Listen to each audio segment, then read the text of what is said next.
how do you, when you're looking back, not fall into this trap of nostalgia? Yeah.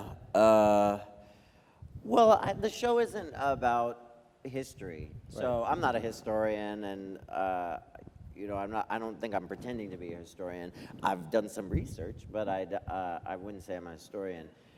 But I think the show is about that we in this room have a lot of history on our backs, and so what are we trying to do with it, and what can we do with it? And so that stops us from falling into nostalgia just simply by asking the question of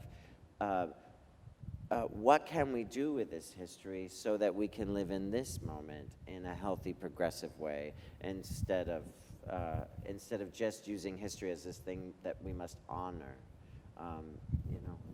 Well, and one way you did it is taking Ted Nugent, this cock rock kind of music, and queering it and getting everyone to dance together, to slow dance.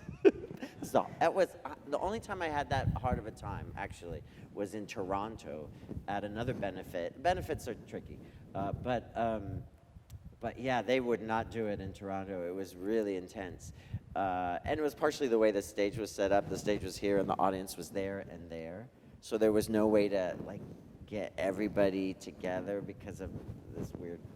But last night it was because everyone was drunk, and because it's a festival and everyone wants to talk to each other, and because there were more straight people in the audience than there were queers.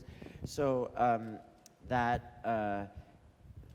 the straight people aren't as tuned into the sensitivity of it. This is actually something that queer people have not experienced.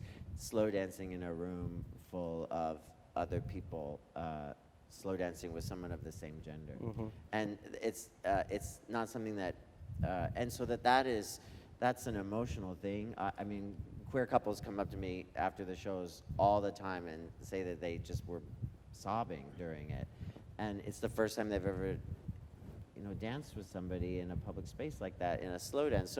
So straight people can't understand the kind of, what Matt Ray, our musical director and arranger, he called the expectation of loneliness. Mm-hmm. That you can sometimes grow up with as a queer person, and so that moment is, I do have to wrangle it. I have to make it happen, and even if it means I have to get bossy. But I had to get bossy last night. So I usually don't have to get that bossy. Well, and to people in the audience's credit, I was there with my husband, and we were together, and one woman said, "That's not fair," and she joined in so that we were more of a throuple or something. So she was trying to queer it even more. Oh, fair enough. There you go. Amazing.